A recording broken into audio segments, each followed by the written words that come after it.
Okay, so we're at the point where now we know if the merchant wants dual pricing or if they want interchange plus. So they've pretty much laid it out on the line. They're like, I am so interested in dual pricing. I've always wanted to pass the fees on the consumer, but I'm not quite sure it's going to work out for my business model. So, why don't you tell me a little bit more?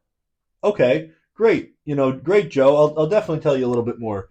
First, I kind of have to know exactly what business type you're in. I need to know exactly what problems you're looking to solve and what problems you're currently solving with your current solution. Okay, great. So, Joe, first of all, what's your big goal? Like, what's the goal of your business? Are you looking to scale? Are you just looking to increase your margins? Are you looking to open up more locations?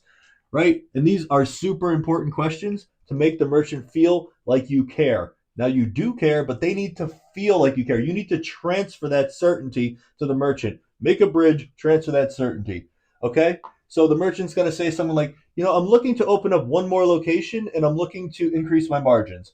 And you're going to repeat that back to them. And you're going to say something like, okay, Joe, that's great. You're looking to increase your margins and open one more location. Now, how do you plan on using your current technology stack to help you do that? Hmm. Well, he probably doesn't know the answer, which is why he hasn't done it.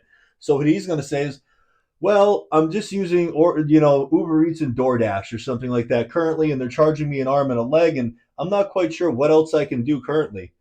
Okay, great. So you're not quite sure what else you can do currently. That's fine. That's what most people say actually. But what's your timeline on getting more integrations to help to use your technology to help you scale?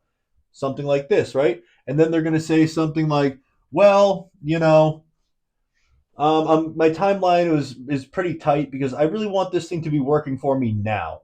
I really want I don't want to wait any more time to start scaling my business and scaling my margins. I need to close that gap and grow my business.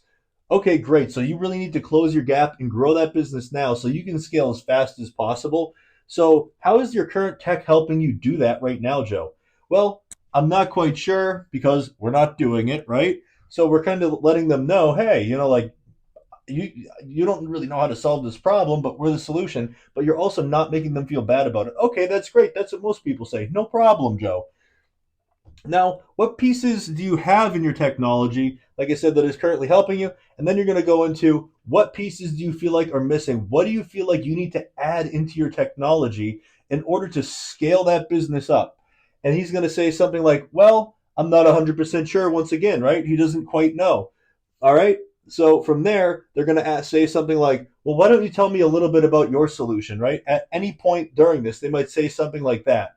And if they do it too early, you say something like, well, Joe, I need to ask you a couple more questions because I'm not sure that I can help you yet. So I need to ask you a couple more questions before we can move on to that next phase. And I can let you know if I think that I'm a real solution for your problem.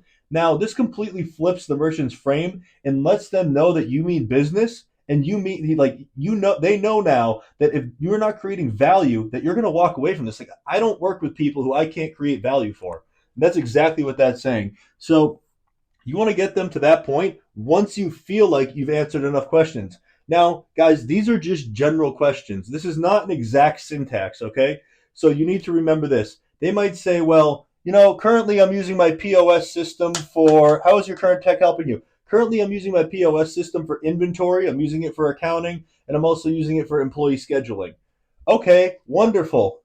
So within the inventory, what exactly are you using it for? Is it cost controls or is it inputs and outputs? Is it just outputs? Like, how exactly are you using that, inventory control? Well, I'm using it this way, right? So that conversation can take a lot of deviations, but so give yourself a second, go, yeah, and then rephrase it, and then go into your question. So it gives you a second to think about what question to ask. And this is the nuance. This is where the new people have a little bit of trouble setting that appointment. So this is the part right here that you need to practice is learning how to ask appropriate questions and understanding well enough what the business owners want to know and going through that pitch enough times so that way you're asking the proper questions to the business owner because that is absolutely huge. So once again, once the business owner starts asking you buying questions, and buying questions are, so what do you have for a POS system? Or how much does your system cost? Or what does your system do for me?